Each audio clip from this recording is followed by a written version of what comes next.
Welcome to another edition of Between Two FARS. I'm Warneke Miller here with the illustrious Robert Tepfer, and today to tell us a little bit about procurement strategy meetings and an attorney's role at these procurement strategy meetings. Just basically, Bob, what is a procurement strategy meeting and how does it fit into the big picture of source selection?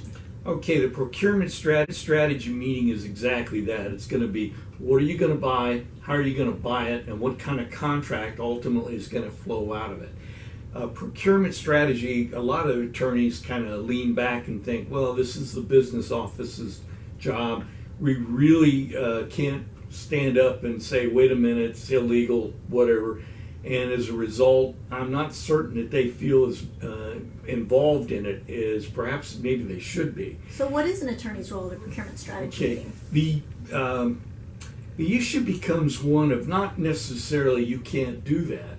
The issue becomes if this is what happens if you make that decision. I refer to as parading the horribles. It is an important meeting because that is essentially authorization to go forward and buy this particular item or set of items or services in a certain method, meaning either like a streamlined performance trade-off or a full source evaluation board, and then subsequently the type of contract, whether that be a cost plus award fee, incentive fee, fixed fee, or a fixed price contract that will come out of that. All those decisions in large part belong to the business office. Ultimately, they make only a recommendation to the SSA, and the lawyers sometimes feel I'll come in afterwards. The fact of the matter is, you have to tell people, okay, you're going to make a decision to use this particular method of contracting, for instance, a source evaluation board. But if you do that, you're going to have to evaluate all the information you provide, and then you're going to have to apply the source selection criteria as you indicated. And you have to understand the length of time that you're going to have to be involved in this and the amount of documentation you're going to have to create and the level of detail. The question you got to ask yourself is it worth it, for instance, to do that type of analysis on, for instance, like lawn maintenance? Because the fact of the matter is, that's not going to be really a search for excellence, which is what a source evaluation board is all about. It's going to be kind of like, do you have a good company out there that's dependable? So it's not always a litigation risk that you're assessing, saying, oh, you might lose at the GAO. You're giving risk assessment based on efficiencies for the use of the board's time and the proper amount of material that you want to review for this particular procurement?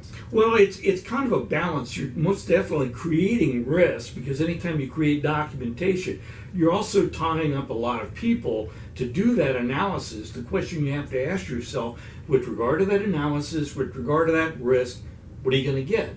Is it going to be better than perhaps a performance trade-off board where you simply know what technical adequacy is, you sit back, you spell that out, and if they're in compliance, you go forward and evaluate their past performance and their cost price. If they don't, you don't even have to do those things, so it's less time. The issue is one of adequacy because let's face it, we're not looking for excellence in some items or services, we're only looking for adequacy. And here's the secret that folks don't understand sometimes.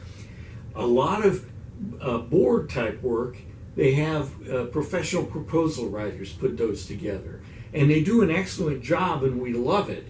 But the fact of the matter is, they're good writers, but past performance is worth a lot.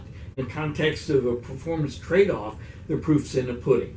Have they historically shown up and done what needs to be done, in a good manner, an excellent manner, and then ultimately you do a trade-off and you make decisions of, I think I would pay a premium to this extent to buy that past performance. Those are the considerations, but what you have to do is you have to tell the members of the team and ultimately the SSA, once you get on this track, you've got to be consistent and you have to do it.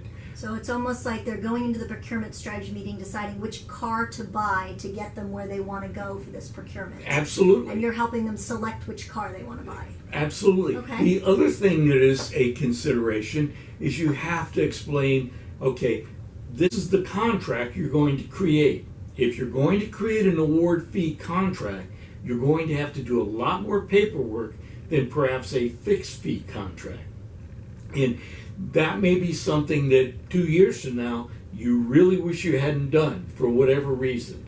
Perhaps, for any number of reasons you could avoid that, but you're going to have to do that. That's what you said you would do.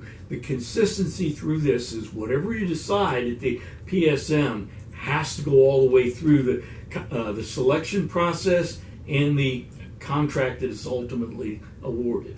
All right, there you have it. Attorneys during the source selection process are not that different than used car dealers.